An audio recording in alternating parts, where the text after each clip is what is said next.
नमस्कार, मैं हूं रविंद्र जैन और आप देखना शुरू कर चुके हैं सबकी खबर।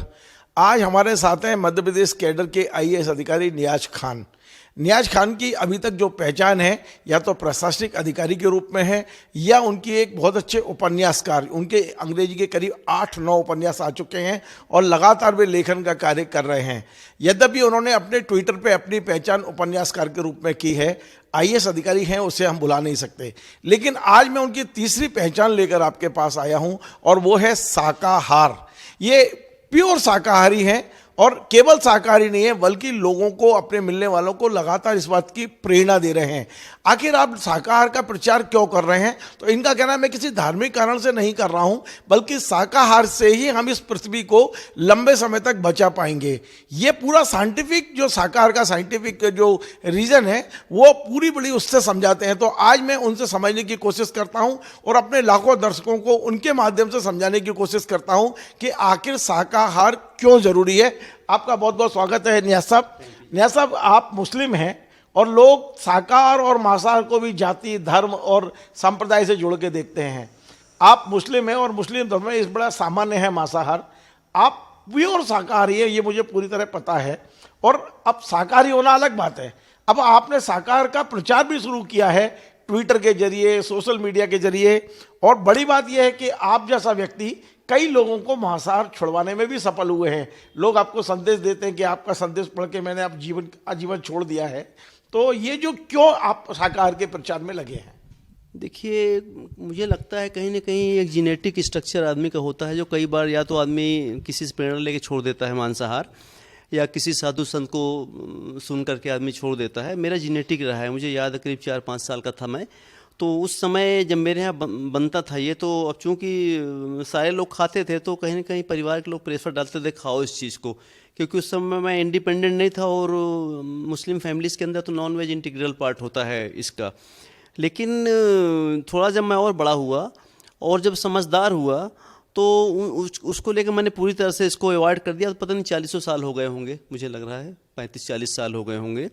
तो लेकिन जो मैंने खुद का स्टडी किया कि मेरी जेनेटिक में था, और जीव जंतुओं प्रति जो दया का भाव था बहुत बचपन में था। जैसे मेरे यहाँ कभी बकरी पाले थे, 2 बच्चों को मैं अपना बच्चा जैसा मानता था, ना प्रेम उन बच्चों से था मेरे को। एक बार कबूतर ला के मैंने पाला, सुबह सो के उठते पहले जाके देखा करता था। तो दूसरा जो लगाव मेरा था कि जीव जंतुओं से अथाह प्रेम था मेरे को बचपन से। और मुझे पता है कि हर जीव जंतु प्रेम महसूस करता है अगर मानव उनके प्रति प्रेम दिखाता, तत्काल वो प्रेम दिखाता है।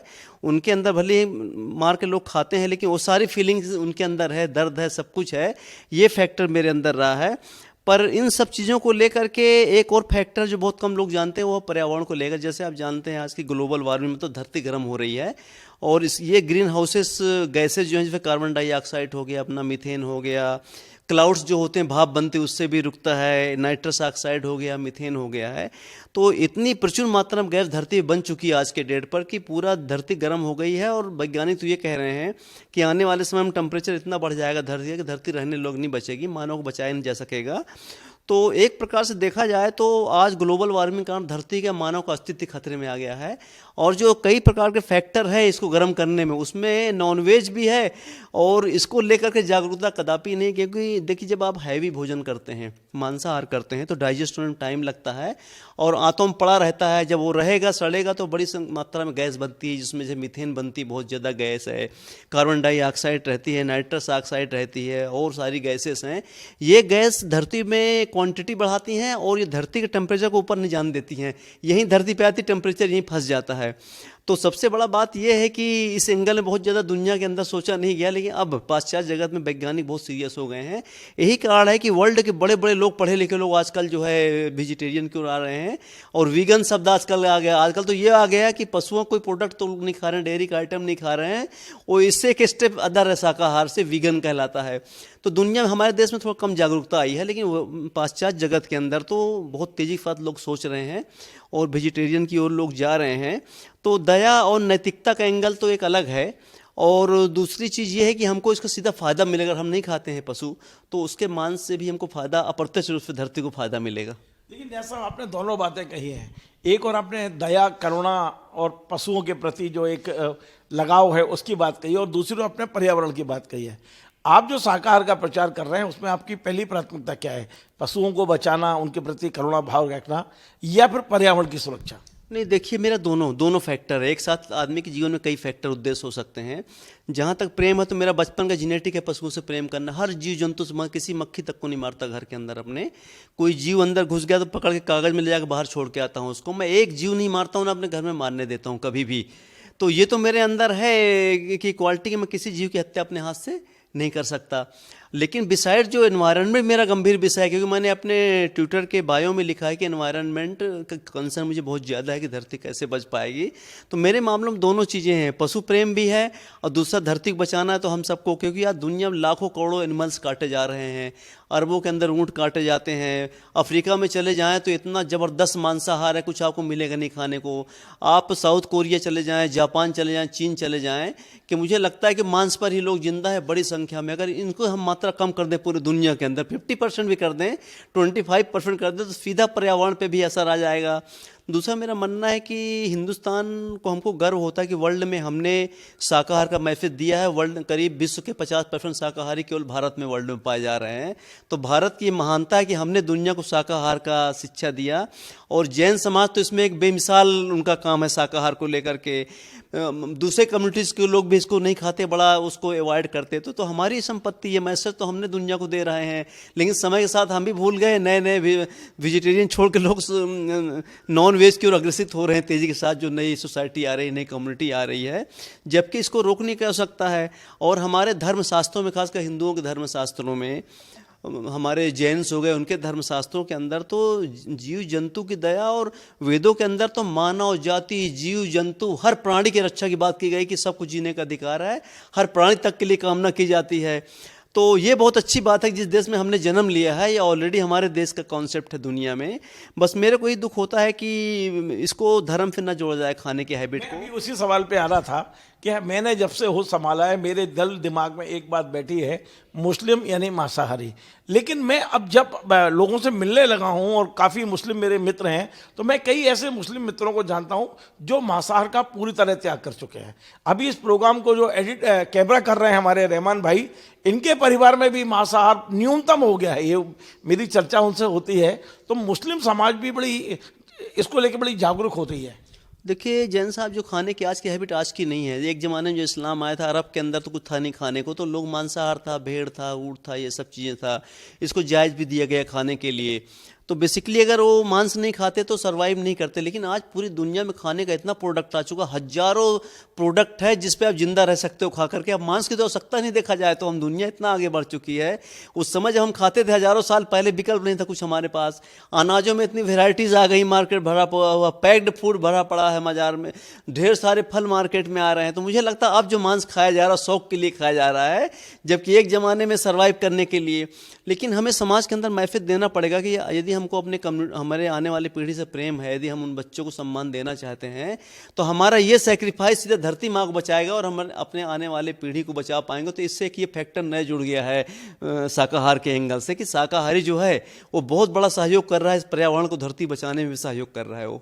अब टेक्निकल चीज से, जैसे आपने बताया पृथ्वी बचाने की आप बात कर रहे हैं, यदि मान लीजिए सब शाकाहारी हो जाए, सब ना भी हों, 50% पूरी दुनिया में शाकाहारी हो गए, तो पृथ्वी को कितना लाभ होगा?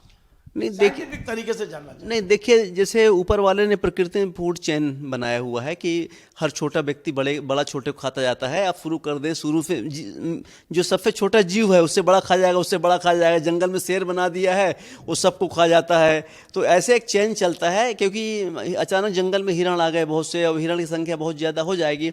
पर मेरा ये मानना है कि प्रकृति ही सब चीज़ को डिस्पोज ऑफ कर देती है। अगर कोई चीज़ समस्या आती है तो उसका निराकरण भी कर देती है।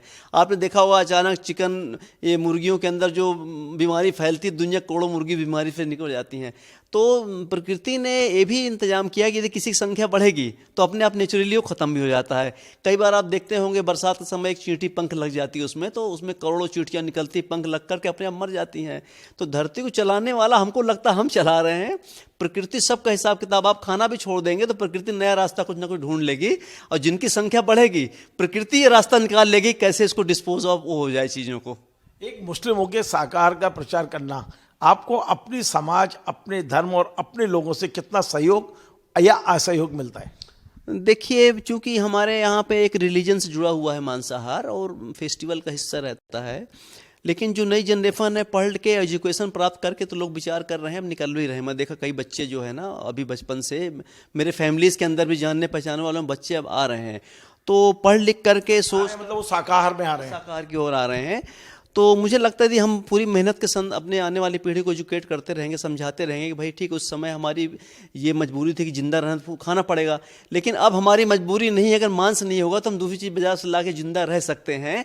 इसलिए कृपया करके इसको, और ये जो हम खा रहे हैं टेस्ट के लिए रहे हैं स्वाद, लेकिन कभी ये भी सोच लें कि जिनको हम खा रहे हैं बेचारे जान है, उनको तड़प होती है, वो भी मरते हैं, वो हमको प्यार दिखा सकते हैं। लोग घरों में बिल्लियों पालते हैं, कुत्ते पालते हैं, देखिए कितना प्रेम दिखाते हैं। कुत्ता तो जान तक मालिक देता है, उतना ही पेन होता है, हर जीव को उतना ही पेन होगा जब काटोगे जितना इंसान को होता है चीज़ों में। तो अगर हम अपने अंदर झांक कर देखें, सोचें, मानवता के साथ सोचें, तो यदि दया का भाव भी अपने अंदर आ जाएगा तो लोग फिर क्या कि उससे थोड़ा सा अवॉइड करेंगे।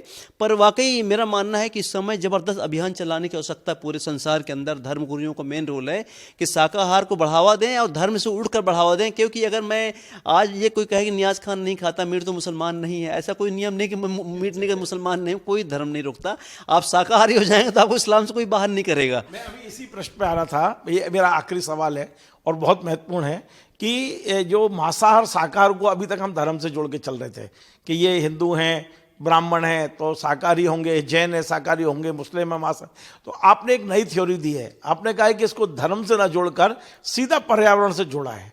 तो क्या इनको क्लासेस में पढ़ाया जाना चाहिए, पाठ्यक्रम में शामिल किया जाना चाहिए?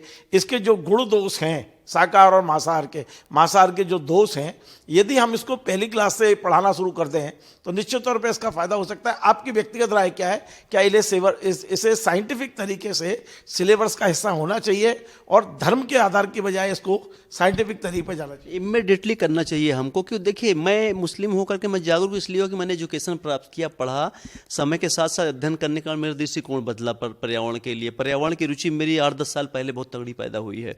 तो केवल एक ही तरीका है कि हम एजुकेशन बच्चों को दें, साथ में जो धार्मिक गुरु हैं हमारे मदरसों में जो पढ़ाते हैं, मौलवी साहब हैं, हाफिज जी हैं, और आपके जो मंदिर के पुजारी हैं, लोग कथा करवाते हैं, वहाँ पे आके बैठते हैं, मंदिरों में प्रवचन होते हैं, साधु संत प्रवचन करते हैं, सब जगह इस इसी को शामिल कर लिया जाए।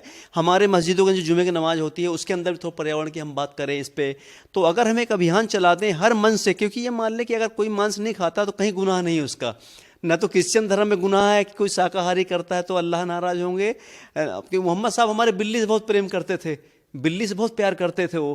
तो ये कहना कि हम ये मांस नहीं खाएंगे तो हम इस्लाम से या किसी भी धर्म से बाहर हो जाएंगे, कदापि नहीं है। ये तो अच्छी चीज़ है कि ऊपर वाला खुश होगा कि देखिए एक जिसको मैंने जान दिया उसको, उसके प्रति ये मोहब्बत रखता है, तो ऊपर वाला खुश होगा।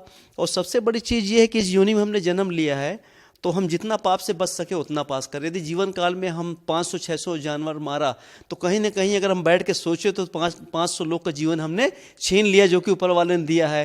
तो नैतिक एंगल से भी पेट को कब्रिस्तान तो बना ही लिया। पेट नैतिक के साथ साथ भौतिक भी दया का, तो इसको सपोर्ट करने के लिए कई ग्राउंड है, नैतिक ग्राउंड है, धार्मिक ग्राउंड है, मानवता है, हर एंगल से। और अब संसार ऐसा आ गया है कि मेरा मानना है कि शाकाहार के लिए हर व्यक्ति अभियान चला दे। पॉलिटिकल पार्टीज भी इसको अपना सकती हैं कि हर कार्यक्रमों में शाकाहार बनाने के 2 शब्द बोले हों, लोगों को शिक्षित करें। तो आप देखिए क्यों नहीं सफल होंगे। हमारा भारत 50% हम हैं ही, 5-10 साल 15-20 साल बाद 100% बना देंगे भारत को हम शाकाहार। सब लोग दिल से दिल पास में करें। और दूसरी चीज़ मैं ये कहना चाहूँगा कि घर में, परिवार में बचपन से कोई ना कोई पेट जरूर रखें, या बिल्ली पाल लें या डॉग्स। उससे क्या होगा, पशुओं के प्रति बच्चों के मन में दया का भाव आएगा। जब दया का भाव आएगा तो उसके मन में ये भी बात आ जाएगी कि अरे तो मेरे यहाँ डॉग पाला है और ये दूसरा जानवर खाया जा रहा है। तो शाकाहार की ओर प्रेरित करने के लिए भी जरूरी है घर में जितना पेट्स पाल सकें हम उसको पेट्स भी रखें, तो आपको प्रेम पैदा होगा पशुओं से। लेकिन मेरे जीवन का 2 ही चीज़, पर्यावरण और शाकाहार, ये बड़ा मुद्दा मैंने है। ट्विटर बहुत ट्वीट करता हूँ मैं इस पर, और पूरी दुनिया के लोग लाइक करते हैं और लोग तो कमेंट कर रहे हैं। परसों ट्वीट में 2 लोगों ने, सर आज से आपका एक ट्वीट पढ़ने के बाद हमने शपथ ले लिया है, मांसाहार हम छोड़ रहे हैं, मांसाहार नहीं करेंगे। तो मुझे लगता है मेरे कहने से यदि 1 या 2 लोग भी अगर शाकाहारी बन जाते तो मेरी ये मेहनत सफल होगी। और हर व्यक्ति प्रयास कर ले जीवन में कि मैं शाकाहारी बन के एक और कर दूंगा, तो पूरी दुनिया ही बदल जाएगी इससे। चलिए, बहुत बहुत धन्यवाद। तो आप थे मध्य प्रदेश के IAS अधिकारी, इस समय PWD में डिप्टी सेक्रेटरी भी हैं और जिस तरह की बात उन्होंने एक नई दृष्टि दी है।